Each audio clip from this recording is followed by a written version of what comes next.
because if you've got something with 2.5, and future versions will be 3 times the thrust of the Saturn V moon rocket, which was previously the largest rocket and largest flying object ever made. So Starship is 3 times the thrust, roughly twice the weight of the next largest flying object ever made, and has the goal of being fully and rapidly reusable. So this is a really crazy thing to do. I think it's really one of the hardest engineering challenges that exists. When we first started talking about Starship, people thought this was impossible. In fact, even within the company, we sort of thought it was impossible, and it had a very high sort of what I call giggle factor. You mention the thing, and people immediately start giggling like at the absurdity of it all. But now it's gone from, I guess I specialize in going from the impossible to the merely late. So that's my skill. It wasn't possible, now it's just late. And I encourage anyone who's interested to go and visit Starbase in South Texas. It's like a magical land with gigantic rockets. I think some of you have it's insane. It's very inspiring. It's like take friends and family. It's on a major highway, so you can see things quite close up, and really get a sense for the scale of the rocket and the factory and everything. So it's very cool. I guess the thing that I thought would be hardest currently is the hardest, which is the creating a fully reusable orbital heat shield, which has never been done before. So normally the heat shields are they're expendable, and even say for the shuttle heat shield, they would lose many of the tiles on every flight, and they'd have to refurbish the heat shield between each flight. So no one has ever created a fully reusable orbital heat shield before. And no one, in fact, no one has created a fully reusable orbital rocket before. And Falcon 9 is the first rocket where there's at least the boost stage is reusable on a regular basis, and where it actually makes economic sense. So solving the heat shield problem is, I think, probably the single biggest remaining challenge for Starship.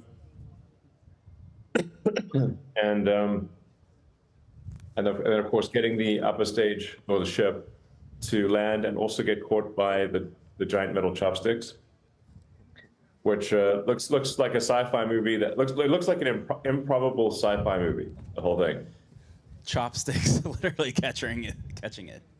Yeah, giant metal chopsticks.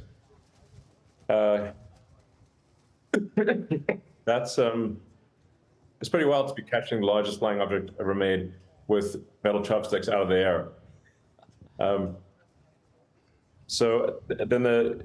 But I'm hopeful that the ship will be recovered maybe this year, but certainly I'd say in the first half of next year. And then there'll be further improvements to make the ship and the booster not just reusable, but fully and rapidly reusable, which will actually drop the cost per flight, cost per ton of payload of Starship below that of a Falcon 1 rocket, of an expendable Falcon 1. So that getting 100 tons or more to orbit of useful payload will cost less than a rocket that would ordinarily deliver half a ton. That was Falcon 1. And it's because all you're doing is replacing the fuel and oxygen in the rocket as opposed to building a new rocket. And most of the propellant is actually oxygen, not fuel. It's almost 80% oxygen, 20% fuel. Then the next big technology challenge after being able to achieve full reuse of the ship is orbital refilling, where we actually refill propellant from orbit, like aerial refueling. In this case, it's orbital refilling. I say refilling, not refueling, because most of what's transferred is actually liquid oxygen as opposed to fuel. So for orbital refilling, you need to have two starships come together and dock and transfer propellant from one starship to another, and then long in the future to an orbital propellant depot. Yeah, so that's the situation. Doesn't sound hard. I mean, it is very achievable. There's nothing.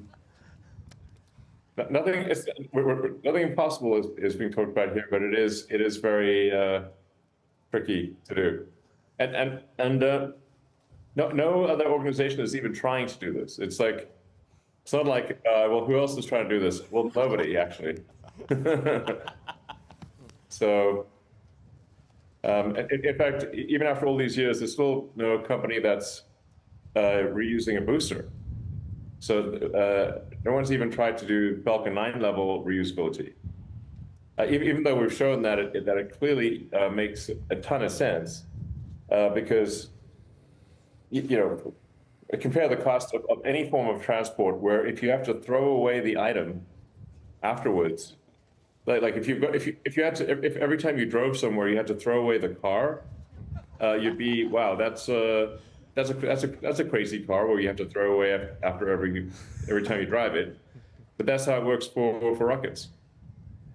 So that is really yeah, I don't think anyone would be driving a car if you have to buy a new car every time you drove somewhere, and then you have to tow another car behind you for the return journey.